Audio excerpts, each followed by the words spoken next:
Дорогие друзья, приветствуем вас на канале Animal Rescue. Подписывайтесь на канал, а мы начинаем. В лесной избе владелец дома, мужчина лет 60, принимал других охотников. Сам он давно не ходил в лес за добычей, но продолжал поддерживать отношения с другими охотниками. И перед тем, как отправиться в путь, все они собирались в этой избе для того, чтобы подготовиться, переночевать и рассказывать друг другу разнообразные байки и истории. Как раз владелец дома и начал рассказывать историю, которая отвадила его от охоты. Речь шла о молодости этого человека, назовем его Слава. И именно тогда Слава после окончания мединститута устроился на достаточно тяжелую работу, приходилось стоять целыми днями и работать с пациентами. И именно поэтому, когда выдалась возможность для отпуска, он непременно решил использовать этот вариант для того, чтобы поехать куда-то подальше от цивилизации на свежий воздух. И выбрал деревню, где жили его престарелые родители. Там он приятно проводил время, наслаждаясь разнообразными вкусностями, которые ему готовили. Но, будучи человеком активным, не желающим обрастать чрезмерно жиром, в один из дней решил отправиться на лыжах по близлежащим полям, лесам. Тем более территория там была просто великолепная, и он мог получить как физическую нагрузку, так и эстетическое удовольствие от такой прогулки. Будучи тогда еще охотником, Слава взял с собой оружие и поехал на лыжах в лес. Он хотел не просто прогуляться, но и по возможности привезти какую-то добычу, порадовать своих стариков и себя. С ружьем и на лыжах он доехал до какой-то заброшенной деревни, которую облюбовали дикие кабаны. Поблизости в полях еще водились растения, и, вероятнее всего, стая диких кабанов периодически приходила туда для того, чтобы чем-то полакомиться. Многие из домов серьезно прохудились, но как раз на окраине деревни на пригорке стоял еще более-менее нормальный дом, где охотник решил сделать засаду на чердаке. Оттуда великолепно было видно речку, протекающую поблизости, были видны поля, куда приходят кабаны. Поэтому вариант был практически идеальным для того, чтобы выждать некоторое время до того, как придет добыча. Просидев там порядком и замерзнув, Слава услышал какие-то звуки, не самые приятные, и даже какие-то звуки, говорящие о страдании живых существ. Он из интереса, а также из чувства потребности помогать другим отправился туда и увидел нечто невероятное, настоящую битву между хищниками. Посреди небольшой опушки лежала туша лося, которого, видимо, загнали два волка, стоявшие поблизости. Но на лося также претендовал и медведь-шатун, вышедший из-за леса и, будучи невероятно голодным, вступивший в битву с этими хищниками. Вячеслав понимал, что если его заметят, то хищники вполне могут переключиться на него, и тут не пригодится умение быстро перемещаться на лыжах. Именно поэтому он придумал наиболее разумный вариант попросту спрятаться за ближайшей елочкой и припорошить себя немного снегом.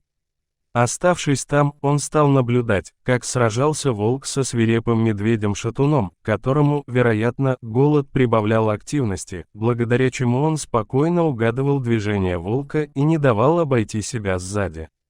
Битва продолжалась долго, и в итоге медведю удалось задеть волка по брюху. Тогда в схватку вступила его приятельница, но и тут медведь одержал верховье.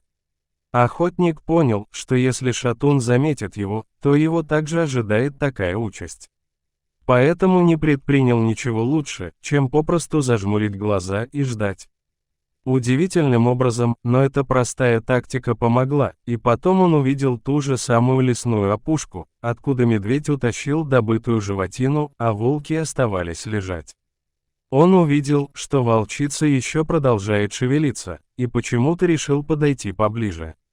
Оказалось, что она была на сносях, и, как поступать в такой ситуации, Вячеслав просто не мог понять.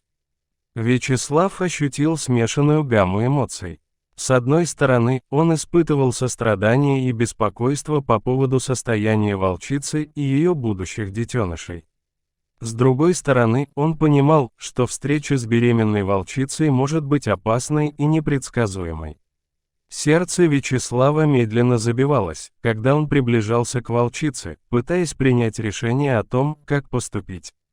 Он осознавал, что его действия могут иметь серьезные последствия и влиять на жизнь и безопасность всех вовлеченных.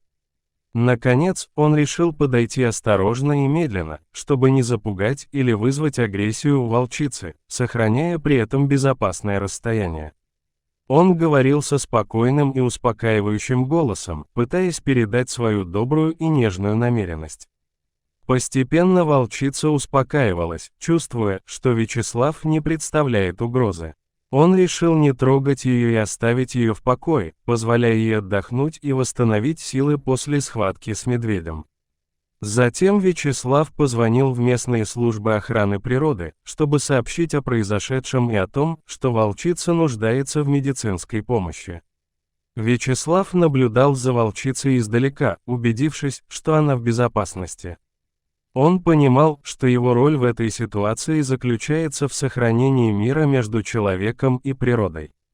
Он молился за благополучное будущее волчицы и ее детенышей, надеясь, что они переживут эту трудную ситуацию и найдут свое место в мире. Вячеслав осознал, что время от времени жизнь представляет нам сложные и неоднозначные ситуации, которые требуют от нас принятия решений и действий. Важно сохранять сострадание и уважение к живым существам, помогая им там, где это возможно, и сохраняя безопасность как для себя, так и для них. В службе по охране животных молодые волчата получают необходимую заботу и медицинское обслуживание. Волчата получают специальное питание, обеспечивающее их здоровый рост и развитие. Работники питомника систематически проверяют здоровье волчат и принимают необходимые меры для предотвращения заболеваний. Волчата проводят большую часть времени с матерью, которая помогает им развиваться и обучает их различным навыкам. Они играют вместе, охотятся и учатся координированному действию. Служба по охране животных обеспечивает безопасность волчат и следит за тем, чтобы они были защищены от любой опасности. Специалисты также работают над прививкой волчат, чтобы защитить их от различных заболеваний. Они следят за их физическим развитием, а также организуют возможность для волчат проводить время на открытом воздухе и изучать окружающую среду. Совместные игры и активности помогают молодым волчатам развивать навыки охоты и адаптироваться к жизни в дикой природе. Благодаря усилиям службы по охране животных, молодые волчата могут получить необходимую заботу и подготовку для возвращения в дикую среду, когда они достигнут определенного возраста и будут готовы самостоятельно выживать. Дорогие друзья, если вам понравилось видео, подписывайтесь на канал и не забудьте оставить комментарий. До свидания.